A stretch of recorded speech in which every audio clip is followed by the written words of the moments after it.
لا إله إلا الله لا إله إلا الله لا إله إلا رب العالمين والعاقبة للمتقين والصلاة والسلام على سيد الأنبياء والمرسلين وعلى آله وأصحابه أجمعين أما بعد فأعوذ بالله من الشيطان الرجيم بسم الله الرحمن الرحيم والذي جاء بالصدق وصدق به أولئك هم المتقون آمنت بالله صدق الله العظيم وصدق رسوله النبي الكريم الأمين۔ حمد و ثنا کے بعد معزز اساتذہ کرام اور میرے ہم مکتب ساتھیوں، السلام علیکم ورحمۃ اللہ وبرکاتہ۔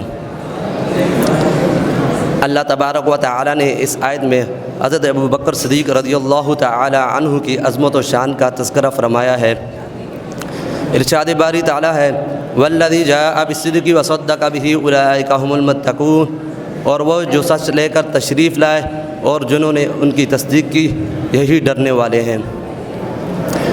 حضرات محترم، تفسیر میں آتا ہے کہ وصدق به سے مراد حضرت ابوبکر صدیق رضی اللہ تعالی عنہ ہیں۔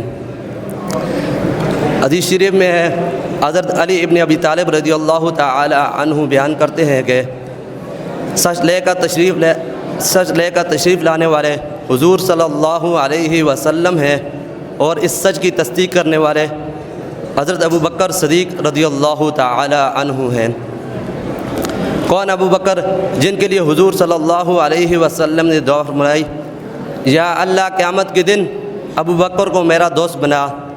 اللہ تبارک و تعالی نے وحی نازل فرمائی کہ آپ کی دعا قبول ہو چکی ہے۔ حضرت عمر رضی اللہ تعالی عنہ بیان کرتے ہیں کہ میری ہمیشہ یہ کوشش رہی ہے کہ میں کسی نہ کسی معاملے میں حضرت ابوبکر صدیق رضی اللہ تعالی عنہ سے بڑھ جاؤں۔ ایک روز حضور صلی اللہ علیہ وسلم نے اللہ تبارک و تعالی کی راہ میں خرچ کرنے کا حکم دیا۔ میں جلدی گھر گیا اور راستے میں یہ خیال کر رہا تھا کہ میں آج ابوبکر سے بڑھ جاؤں گا۔ میں گھر گیا اور آدھا مار گھر والوں کی چھوڑا اور آدھا حضور صلی اللہ علیہ وسلم کی بارگاہ میں پیش کر دیا۔ حضور صلی اللہ علیہ وسلم نے فرمایا، اے عمر کیا لائے ہو؟ حضرت عمر رضی اللہ تعالی عنہ نے عرض کیا کہ یا رسول اللہ صلی اللہ علیہ وسلم، آدھا مال میں اپنے گھر والوں کے لیے چھوڑا ہے اور آدھا میں آپ کی خدمت میں لے آیا ہوں۔ جب باری آئی حضرت ابوبکر صدیق رضی اللہ تعالی عنہ کی، حضرت ابوبکر صدیق رضی اللہ تعالی عنہ کے حضور صلی اللہ علیہ وسلم نے ارشاد فرمایا، اے ابوبکر کیا لائے ہو؟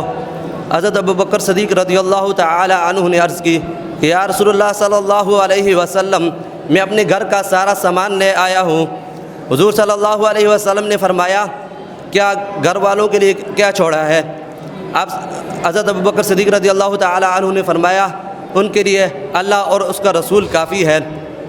ایک اور حدیث میں ہے حضرت عائشہ صدیقہ رضی اللہ تعالی عنہ بیان کرتی ہیں کہ جب میرے والد حضرت ابوبکر صدیق رضی اللہ تعالی عنہ اسلام لائے تو اس وقت ان کے پاس 40,000 دینار تھے۔